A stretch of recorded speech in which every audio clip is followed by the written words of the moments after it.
बिस्मिल्लाहिर्रहमानिर्रहीम। अस्सलाम वालेकुम। वर्ल्ड उर्दू न्यूज़ के साथ मैं हूं सना हुसैन। चलते हैं खबरों की जानिब। मुल्क भर में योम पाकिस्तान इंतहाई जोश खरोश और कौमी जज्बे के साथ मनाया जा रहा है। योम पाकिस्तान के मौके पर दिन का आगाज़ वफाकी दारुल हुकूमत में तोपों की सलामी से हुआ, जबकि शायर मशरिक अल्लामा इकबाल के मज़ार पर गार्ड्स की तब्दीली की पुरवकार तकरीब भी मुनक्किद हुई। योम पाकिस्तान की मुनासबत से मरकजी परेड ईवान सदर इस्लामाबाद में हुई, जिसके मेहमान खसूसी सदर आसिफ अली जरदारी थे। वज़ीर आज़म शहबाज शरीफ, मुसल्लह अफ़वाज के सरबराहान, गैर मुल्की सफ़ीर और वफाकी वज़रा भी परेड में शरीक थे। आर्मी, नेवी और फ़िज़ाइया के दस्तों का मार्च पास्ट जदीद तरीन J-10C की फॉर्मेशन ने लिनियर्स बॉम्बर्स का मुजाहरा किया। JF-17 थंडर, F-16 और मिराज तैयारों ने भी फ्लाई पास्ट किया। पाक फ़िज़ाइया की शेर दिल फॉर्मेशन ने फ़िज़ा में कौमी परचम के रंग बिखेरे। आर्मी स्कूल ऑफ म्यूज़िक के पाइप एंड फ्रिक्शन बैंड ने फ़िज़ा में ज़बरदस्त धुनें बिखेरी। सदर, वज़ीर आज़म, वज़ीर दिफ़ा, मुसल्लह अफ़वाज के सरबराहान समेत तकरीब में शरीक मेहमान खसूसी सदर मुमलिकत आसिफ अली जरदारी ने परेड का मुआयना किया। खबर अज़ीज़ सदर आसिफ अली जरदारी और वज़ीर आज़म शहबाज शरीफ ने कौम को यौम पाकिस्तान की मुबारकबाद भी दी। मुआशी इस्तेहकाम हासिल कर लिया, निज़ाम की दुरुस्तगी का अमल जारी। वज़ीर आज़म शहबाज शरीफ ने अपने एक बयान में कहा कि पार्लिमान, अदलिया और इंतज़ामिया अपने आइनी अमूर के अंजाम में मसरूफ़ हैं। हुकूमत ने शबाना रोज़ मेहनत से मुआशी इस्तेहकाम हासिल कर लिया। इदारा जाती इस्लाहात और निज़ाम की दुरुस्तगी का अमल जारी है। इन्होंने मज़ीद कहा कि यौम पाकिस्तान के मौके पर हम अपने इस्लाफ और मुशाहिर को सलामी अक़ीदत पेश करते हैं।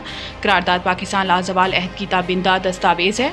आज पाकिस्तान खुद मुख्तार मुमलिकत और हम एक आज़ाद कौम है। वज़ीर आज़म शहबाज शरीफ का कहना था कि पाकिस्तान के काबिल शहरी हर शोबे ज़िंदगी में अपनी मेहनत से नए जहान आबाद कर रहे हैं। दहशत गर्दी के खिलाफ जंग में मुसल्लह अफ़वाज, पुलिस, रेंजर्स और FC बेमिसाल जुर्रत व बहादुरी का मुजाहिरा कर रही है। इनका कहना था कि आएँ अहद करें कि क़याम पाकिस्तान के मकासद के हसूल के लिए दिन रात मेहनत करेंगे। कायद के इत्तेहाद, ईमान और नज़्म व ज़ब्त के असूलों पर अमल करके मुल्क को तरक्की याफ्ता अजीम फलाही मुमलिकत बनाएंगे।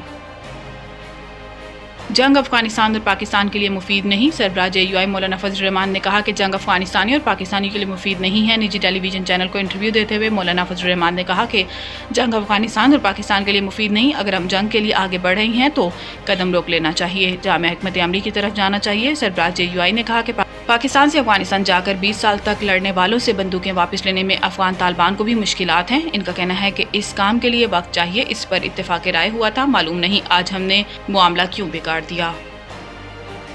मुस्तफ़ा आमिर कत्ल केस में प्रोसिक्यूटर को नामालूम अफराद की धमकियां। कायम मकाम प्रोसिक्यूटर जनरल ने बताया है कि मुझे बिलावास्ता धमकियां दी गईं। एक ऑडियो मैसेज मौसूल हुआ जिसमें इंसदाद दहशतगर्दी की अदालत के जज जाकिर हुसैन और 2 दीगर जजेस के नाम लिए गए। इन्होंने बताया कि मेरे साथ काम करने वाले फ़हीम पमर का ताक़ुब किया गया और इनकी गाड़ी को टक्कर मारकर नामालूम अफराद ने शीशे भी तोड़े, जबकि गाड़ी से लैपटॉप निकाल कर ले गए। प्रोसिक्यूटर के मुताबिक इन्होंने धमकियों के बारे में मुतल्लिका हुकाम को आगाह कर दिया है। मुंतसिर मेहदी ने मुतालबा किया है कि मैं चाहता हूँ ऑडियो का फोरेंसिक करवाया जाए। साथ ही इन्होंने ये भी बताया कि मुस्तफ़ा आमिर केस में वॉइस रिकॉर्डिंग लीक होने के बाइस धमकियाँ दी गईं। मज़ीद न्यूज़ अपडेट के लिए देखते रहिए वर्ल्ड उर्दू न्यूज़।